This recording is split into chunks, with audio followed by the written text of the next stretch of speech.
क्या हुआ जब अयोध्या पहुंचा सैकड़ों नागों का झुंड। इनका वास्ता नागलोक से बताया जा रहा है। आखिर राम मंदिर की प्राण प्रतिष्ठा से पहले अचानक इतने सारे चमत्कार क्यों हो रहे हैं। सबसे पहले गिद्धों का झुंड राम मंदिर के पास दिखाई दिया, जिसे जटायु के वंशज कहा जा रहा है। लोग इनकी पूजा कर रहे हैं। इसके बाद कुछ भालू अयोध्या में अचानक से देखे गए, जो कि जामवंत का प्रतीक हैं। अब ऐसा चमत्कार देखने को मिल रहा है जो अयोध्या के लोगों के लिए खतरा साबित हो रहा है। आज की वीडियो में बहुत बड़े रहस्य से पर्दा उठने वाला है। आखिर राम जी का नागों के साथ क्या संबंध है। आखिर प्राण प्रतिष्ठा से पहले इतने सारे नाग एक के बाद एक अयोध्या में क्यों निकल रहे हैं, वो भी अलग अलग प्रजाति के। अब आगे बढ़ने से पहले अगर आप भी एक सच्चे सनातनी हैं तो इस वीडियो को लाइक करके कमेंट में जय श्री राम जरूर लिखें। 22 जनवरी सोमवार के दिन अयोध्या में नवनिर्मित राम मंदिर के रामलला की होने जा रही प्राण प्रतिष्ठा का सभी देशवासियों को बेसब्री से इंतजार है। राम जी के भव्य स्वागत के लिए तैयारी जोरों शोरों पर है। ये तारीख कोई आम तारीख नहीं, बल्कि इसके पीछे बहुत ही खास महत्व छुपा हुआ है। आखिर प्राण प्रतिष्ठा के लिए 22 जनवरी का दिन ही क्यों चुना गया, इसके पीछे का रहस्य जानकर आपके भी होश उड़ जाएंगे। त्रेता युग में भगवान श्री राम का अभिजीत मुहूर्त में जन्म हुआ था। 22 जनवरी सोमवार के दिन मृगशीर्ष नक्षत्र में अभिजीत मुहूर्त का संयोग बन रहा है। यही कारण है कि इस तिथि को रामलला की प्राण प्रतिष्ठा के लिए चुना गया है। साथ ही ये भी माना जा रहा है कि इस शुभ मुहूर्त में रामलला की प्राण प्रतिष्ठा करने से श्री राम सदैव मूर्ति के अंदर विराजमान रहेंगे। लेकिन जैसे जैसे प्राण प्रतिष्ठा का समय नजदीक आ रहा है, वैसे वैसे अलग अलग प्रजाति के नाग अयोध्या में प्रकट हो रहे हैं, जो कि अयोध्या वासियों के लिए खतरा बनते जा रहे हैं। लेकिन गिद्धों और भालुओं का संबंध तो भगवान श्री राम से बताया जाता है। उन्होंने रामायण में उनकी सहायता की। लेकिन नागों का श्री राम के साथ क्या संबंध है, आज की वीडियो में इस रहस्य से पर्दा उठने वाला है। चौंकाने वाली बात यह है कि इनमें से 2 प्रजाति के नाग अलग अलग क्षेत्र में बार बार निकल रहे हैं, जिनका संबंध वासुकी और दक्षत नाग से जोड़ा जा रहा है। ऐसा कहा जाता है कि प्रभु श्री राम के भाई लक्ष्मण साक्षात अनंत शेष नाग का रूप है, और वासुकी नाग, दक्षत नाग और शेष नाग तीनों ही आपस में भाई हैं, जिसके दक्षत और वासुकी नाग पाताल में वास करते हैं और शेष नाग बैकुंठ में भगवान विष्णु की सेवा करते हैं। तो अंदाजा लगाया जा रहा है, जब प्रभु श्री राम के भाई लक्ष्मण यानी शेष नाग माता सीता के साथ अयोध्या धाम पहुंच रहे हैं, तो क्या शेष नाग के दोनों भाई पाताल लोक में से उनसे मिलने के लिए बार बार प्रकट हो रहे हैं। दोस्तों, ये रहस्य बहुत ही बड़ा है, क्योंकि अयोध्या में होने से एक सांप को जब पकड़ा गया और उसे जब सुरक्षित इलाके में छोड़ा जाता है, तो वही सांप पुनः राम मंदिर के परिसर में दोबारा आ जाता है, जिसे कई बार मजदूरों को भी काम करने में भय महसूस होता है। लेकिन जय श्री राम का नाम उन्हें हिम्मत देता है। आप भी नीचे कमेंट बॉक्स में जय श्री राम जरूर लिखें। लेकिन दोस्तों, प्रभु श्री राम का नागलोक से क्या संबंध है, इस सच्चाई को जानकर आपके पैरों तले जमीन खसक जाएगी, क्योंकि पूरी घटनाक्रम को मल्टीवर्स के साथ जोड़कर देखा जा रहा है, जिसे हिंदी में सृष्टि चक्र कहते हैं। मल्टीवर्स की सच्चाई जानकर आपके भी रोंगटे खड़े हो जाएंगे। दोस्तों, जिस सृष्टि में हम रहते हैं वह सृष्टि विनाश के चक्र से गुजरती है। इस संसार के प्रत्येक चक्र को एक कल्प कहा जाता है। हर कल्प में 4 युग यानी 4 भाग होते हैं। इस दूसरे भाग में त्रेता युग में राम अयोध्या में जन्म लेते हैं और रामायण करके फिर से बैकुंठ लौट जाते हैं। यानी कि अगर आप इस पृथ्वी पर अपना जीवन यापन कर रहे हैं, तो आपको जो घटनाक्रम घट रहे हैं, तो वही बराबर घटना किसी और यूनिवर्स या कल्प में आपके ही साथ तय होने वाली है या फिर हो चुकी है। आगे मल्टीवर्स की सच्चाई को साबित करने के लिए एक ऐसी पौराणिक घटना आपको बताएंगे, जिसे जानने के बाद आपको भी मल्टीवर्स की सच्चाई पर यकीन होने लगेगा।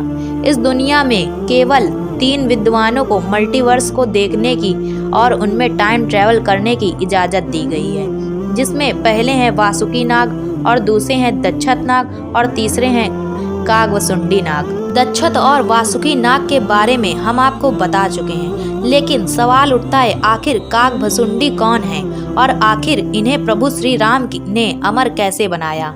वेदों और पुराणों के अनुसार कागभुसुंडी रामायण और 16 महाभारत देखी है। वह कल्प के अंत तक अपने 100 रूप में जीवित रहे हैं। भगवान राम ने ही कागभुसुंडी को अमर बनाया था। कौवे के रूप में अपने एक जन्म के दौरान कागभुसुंडी की मुलाकात बालक राम से हुई। प्रभु श्री राम खेल रहे थे और उसने उन्हें पकड़ने की कोशिश की। जब समय आने पर कागभुसुंडी को भगवान के मुख्य दर्शन हुए। बालक राम के मुख में आकाश गंगा और ब्रह्मांड को देखने के बाद कागभुसुंडी ने भगवान राम से दूर उड़ना बंद कर दिया और उनके पास लौट आए। कागभुसुंडी ने भगवान राम को न पहचानने के लिए क्षमा मांगी। भगवान राम ने उन्हें एक दिव्य मुस्कान दी। कागभुसुंडी से उनकी इच्छा पूछी। कागभुसुंडी ने कहा कि वह भगवान राम के प्रति अपनी भक्ति हमेशा हमेशा के लिए रखना चाहते हैं। कागभुसुंडी के प्रेम और निर्माण से प्रसन्न होकर भगवान श्री राम ने उन्हें आशीर्वाद दिया कि कोई भी काल कागभुसुंडी को मार नहीं सकता और वह इस कल्प के अंत तक जीवित रहेंगे, जिसके बाद सृष्टि के 27 चक्र तक वह जीवित रहेंगे। उन्हें अमरता का वरदान प्राप्त हुआ। कौवे के रूप में वह जीवित रहेंगे क्योंकि उन्हें भगवान राम के निकट रहने का अवसर मिलता रहे। जब भगवान श्री राम का जन्म होता है वह अयोध्या जाते हैं और भगवान राम को एक बच्चे के रूप में बड़ा होता हुआ देखते और खेलते हुए देखते हैं। यह भी हो सकता है कि कागभुसुंडी हाल फिलहाल अयोध्या में मौजूद हों और राम मंदिर के निर्माण काल को अपनी आंखों से देख रहे हों।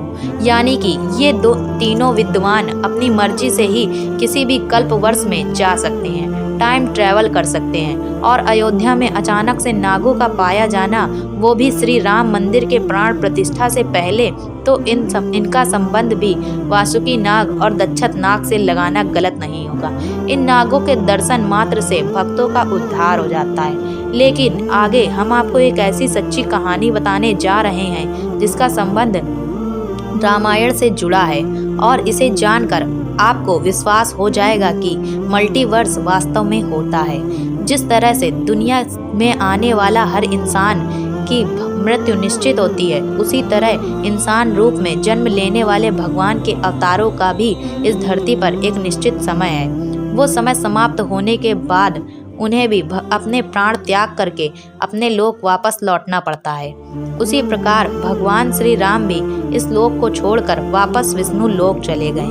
भगवान श्री राम की मृत्यु से पहली बाधा हनुमान जी, क्योंकि उन हनुमान जी के होते हुए यम की इतनी हिम्मत ना थी कि वो राम के पास पहुंच सकें। लेकिन स्वयं श्री राम ने इसका जो हल निकाला वो मल्टीवर्स के सृष्टि चक्र के साथ जुड़ा हुआ है।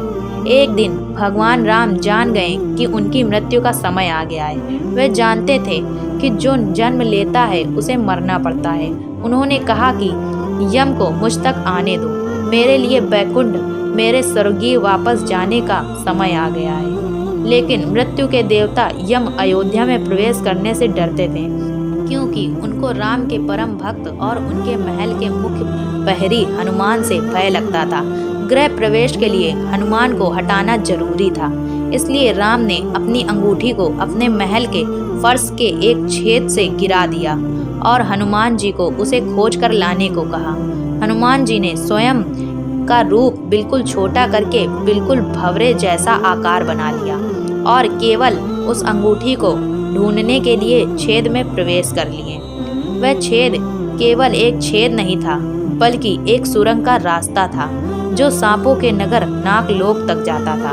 हनुमान नागों के राजा वासुकी से मिले और आने का कारण पूछा। वासुकी हनुमान की नागलोक के मध्य ले गए, जहां अंगूठी के पहाड़ जैसा ढेर लगा था। वासुकी ने कहा, आपको श्री राम की अंगूठी अवश्य ही मिल जाएगी। हनुमान जी सोच में पड़ गए कि वो कैसे उसे ढूंढ पाएंगे, क्योंकि ये तो भूसे में सुई ढूंढने के जैसा था। लेकिन सौभाग्य से जो पहली अंगूठी उन्होंने उठाई, राम की अंगूठी वही थी। आश्चर्यजनक रूप से जो दूसरी अंगूठी उठाई वो भी राम की ही अंगूठी थी। वास्तव में वो सारी अंगूठी जो घेरे में थी वह सब एक जैसी थी। इनका क्या मतलब है? वह सोच में पड़ गए। वासुकी नाग बोले, जिस संसार में हम रहते हैं वो शुरू भी होता है और प्रलय के साथ उसका अंत भी हो जाता है। प्रत्येक कल्प में चारों युग आते हैं और समाप्त होते हैं, और हर सतयुग के अंत में एक वानर इस अंगूठी का पीछा करता है और पृथ्वी पर राम मृत्यु को प्राप्त होते हैं। इसलिए वह सैकड़ों हजारों कल्पों से चली आ रही अंगूठियों का ढेर है। सभी अंगूठियां वास्तविक हैं, सभी अंगूठी गिरती रही हैं, इनका ढेर बड़ा होता रहा। विश्व के राम की अंगूठियों के लिए यहाँ काफी जगह है। हनुमान जी जान गए कि उनका नागलोक में प्रवेश और अंगूठियों के पर्वत से साक्षात कोई अकस्मात घटना नहीं थी। यह मल्टीवर्स का रहस्य था। यह राम जी का उनको समझाने का मार्ग था कि मृत्यु को आने से रोका नहीं जा सकता। राम मृत्यु को प्राप्त होंगे, संसार समाप्त होगा, लेकिन हमेशा की तरह संसार पुनः बनता है और राम भी पुनः जन्म लेते हैं। इस घटना के बाद राम भी सरयू नदी में समाहित हो गए।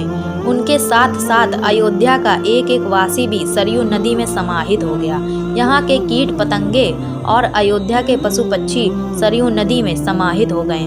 ऐसा कहा जाता है कि अयोध्या में जितने भी वासी रह रहे थे वह सभी देवी देवताओं के ही अंश थे, जो प्रभु श्री राम की लीला को अपनी आंखों से देखने के लिए अयोध्या में रहे वासी की तरह रह रहे थे।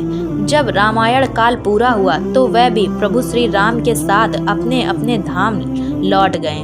मात्र अयोध्या का भूभाग ही बच गया और वर्षों तक यह भूमि ऐसी ही पड़ी रही। बाद में श्री राम के पुत्र कुश महाराज ने अयोध्या को फिर से बसाया। इसका वर्णन कालिदास के ग्रंथ रघुवंश में मिलने की बात कही जाती है। रामायण के अनुसार उसने सर्वप्रथम पत्थरों के खम्भों वाले मंदिर का अपने पिता श्री राम के पूज्य जन्मभूमि पर निर्माण करवाया था।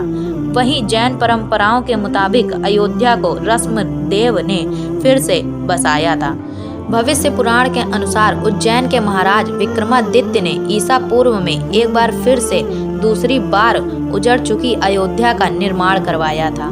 धार्मिक ग्रंथों के अनुसार उन्होंने अयोध्या में सरयू नदी से लक्ष्मण घाट को आधार बनाकर 307 मंदिरों का निर्माण करवाया था। वे भगवान विष्णु के परम भक्त थे और इसलिए उन्होंने प्रभु श्री राम की जन्मभूमि पर एक भव्य मंदिर निर्माण करवाया था। हिंदू पक्ष दावा कर रहा है कि बाबर से पहले भी 1833 में मुस्लिम आक्रमणकारी सलार मसूर ने जन्मभूमि को ध्वस्त कर दिया था। अयोध्या में राम जन्मभूमि पर मंदिर में विवाद की कहानी 1528 से शुरू हुई थी। मुगलकारी बाबर ने इस पवित्र जगह को तोड़कर उस पर मस्जिद का निर्माण करवाया। कई लोगों के संघर्ष की कहानी और कई लोगों कार्य सेवकों की। भले ही हम संघर्ष में भाग नहीं ले सके, लेकिन यह हमारे सौभाग्य की बात है कि हम राम मंदिर को बनता हुआ अपनी आंखों से देख रहे हैं। अगर आज की हमारी ये वीडियो आपको पसंद आई हो तो एक सच्चे सनातनी होने के नाते इस वीडियो को लाइक करके हमारे चैनल को सब्सक्राइब कर दें। जय श्री राम।